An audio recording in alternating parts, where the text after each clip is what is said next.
lot of turmeric, and then and cut into skewer to make the sauce. Is the broth is thickened with the rice flour to complement this satay. Traditionally, they always says you pay what you eat in this region. Even the stick, they only count the stick and you pay.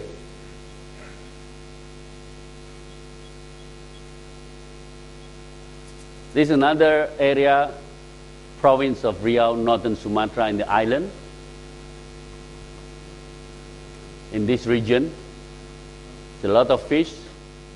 Another festive yellow glutinous rice with mutton curry. This yellow coming from the fresh turmeric. Every region has its own quality of turmeric, will give different color effect on yellow color. This lady is very proud of what she's serving with all the antique 100 years old heritage from the family. They use also sago. This is the snail.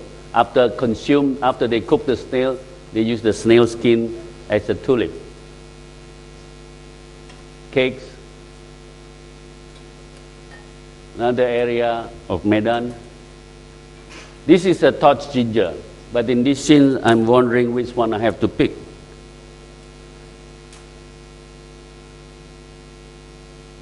Looking at the traditional market is wonderful because what you see, all the ingredients fresh.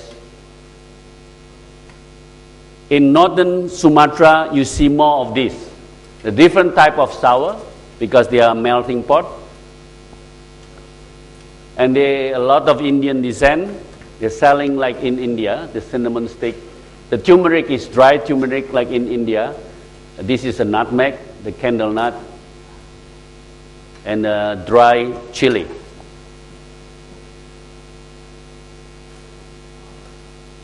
This is a type of food from another northern using cassava, green cassava leaf, curry, smoked catfish. This is using torch ginger fruit.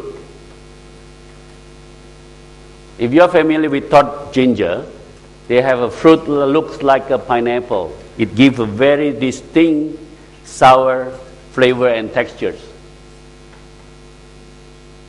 It also stir-fried prawn with spring onion and red chili bumbu. I don't know if everybody should familiar with tamarillo. It's a great blend of tamarillo and passion fruit as serving as a fruit juice. Now we come down to this area in Palembang, where it's famous of this freshwater fish. These fish cakes are made from freshwater fish. This is a very rare fresh river fish. Very fatty catfish. This one, I think everyone knows durian, okay? But this is fermented durian. Can you imagine? Even the vendors themselves just shocked with the aroma. Basically, a ripe durian, one layer of ripe durian, salt, and let it ferment. And they use in many things for this.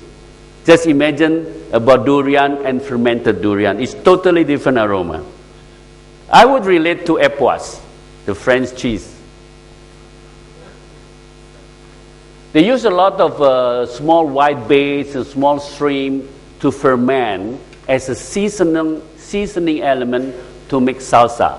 They use these to make with the chili, they ground as a dipping salsa. This is freshwater fish, barramundi, prawn.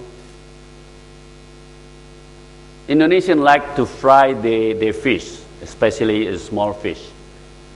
This is a very rare carp. The only carp that I found, the only fish that I found, you eat the scale. The scale is like the young bone.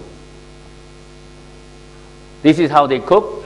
When they cook a fish, they use also, there are two types of bumbu they're using. Either they stir fry it first, or they ground it and they just put in the soup as a bumbu. Very fresh, beautiful look, clean. This is another type of a mix between the native and the Chinese. This is a kind of a rare fish fried. So this is all made from river fish. This is the catfish with the bumbu and the fermented durian. If anybody coming to Indonesia, you give me a call. I'll let you taste, to come to these places to taste this unique flavor. They like to make all kind of mango salsa. Again, the red part of this, they're using grounded bumbu, pineapple, and this is fermented durian also as a salsa. Now we show you the best of my favorite mutton.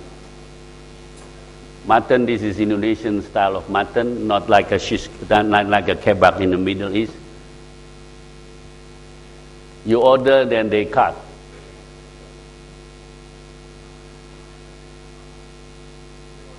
Before I get to Bali, I want to show you how my friend is doing this, the caramelized beef or beef rendang, because we've been doing this since couple of hours yesterday in a shortcut version. Shortcut version, we use tenderloin. So it's not like the tradition. The tradition, they start from the beginning to the end by using maybe it can be a buffalo, it can be an old cow. But this rendang is, when it comes to the style of cooking, I would consider is one of the most complicated cooking you can ever find in the world. The attention is non-stop. You can't be replaced with someone else. They are consistent. They use fire. They use wood fire. And anytime they will pull one of the stick out to control the temperature. Never burn, only roast it to caramelize.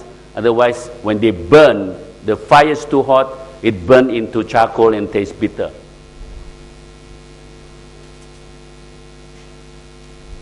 Can you just hold it? Can you just show it to explain?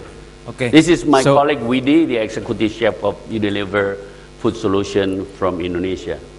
So William, it's like what I demonstrate, that we're making fresh bumbu from scratch. Means that takes a very long time we receive we process the bumbu itself, peeling and then cutting.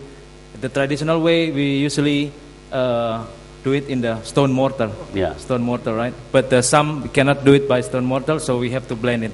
And then my friend over there also, it's gonna take maybe half an hour or 1 hour more to finish with the bumbu for rendang, because especially with the emotional things of every Indonesian housewife or every Indonesian who cooks the rendang get also with emotional. So everybody makes different bumbu. So and then we have to saute it until a bit black. Yeah.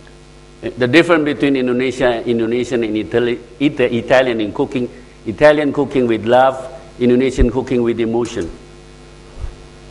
Thank you, Widi.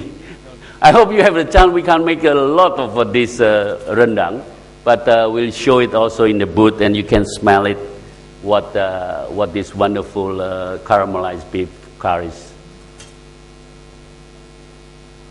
Can we come back to the slide? Now we get into Bali, the most known area, but the lesser known about its culinary heritage. Everybody know Bali's here. This is another slow roast